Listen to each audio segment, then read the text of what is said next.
9ஆம் சங்கீதம். கர்த்தாவே, என் முழு இருதயத்தோடும் உம்மை துதிப்பேன்.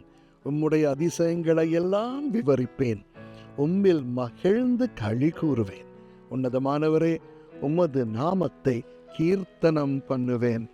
என் சத்துருக்கள் பின்னாக திரும்பும் போது உமது சமூகத்தில் அவர்கள் இடருண்டு அழிந்து போவார்கள். நீர் என் நியாய மனுஷ வழக்கையும் தீர்த்து நீதியுள்ள நியாயாதிபதியாய் சிங்காசனத்தின் மேல் வீற்றிருக்கிறீர்.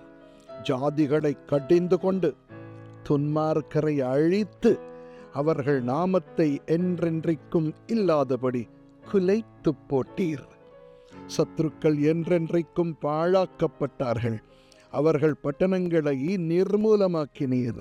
அவர்களை பற்றிய நினைவும் அற்றுப்போயிற்று. கர்த்தரோ என்றென்றைக்கும் வீற்றிருப்பார். தம்முடைய சிங்காசனத்தை நியாய தீர்ப்புக்கென்று ஏற்படுத்தியிருக்கிறார். அவர் பூவுலகை நீதியாய் நியாயம் தீர்த்து சகல ஜனங்களுக்கும் செம்மையாய் நீதி செய்வார். சிறுமைப்பட்டவனுக்கு கர்த்தர் அடைக்கலமானவர். நெருக்கப்படுகிற காலங்களில் அவரே தஞ்சமானவர். கர்த்தாவே, உம்மை தேடுகிறவர்களை நீர் கைவிடுகிறதில்லை. ஆதலால் உமது நாமத்தை அறிந்தவர்கள் உம்மை நம்பியிருப்பார்கள். சீயோனில் வாசமாயிருக்கிற கர்த்தரை கீர்த்தனம் பண்ணி அவர் செய்கைகளை ஜனங்களுக்குள்ளே அறிவியுங்கள்.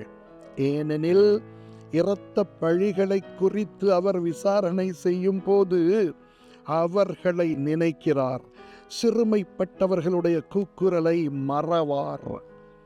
மரண வாசல்களில் இருந்து என்னை தூக்கி விடுகிற கர்த்தாவே, நான் உம்முடைய துதிகளை எல்லாம் சீயோன் குமாரத்தியின் வாசல்களில் விவரித்து உம்முடைய இரட்சிப்பினால் களி கூறும்படிக்கு தேவரீர் எனக்கு இறங்கி என்னை பகைக்கிறவர்களால் எனக்கு வரும் துன்பத்தை நோக்கி பாரும்.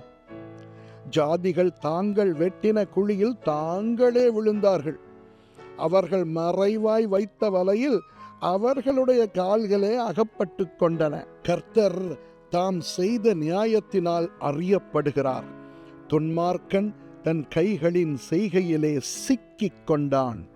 இகாயோன் சேலா. துன்மார்க்கரும் தேவனை மறக்கிற எல்லா ஜாதிகளும் நரகத்திலே தள்ளப்படுவார்கள். எளியவன் என்றைக்கும் மறக்கப்படுவதில்லை. சிறுமைப்பட்டவர்களுடைய நம்பிக்கை ஒருபோது போவதில்லை. எழுந்தருளும் கர்த்தர் மனுஷன் பெலன் கொள்ளாதபடி செய்யும்.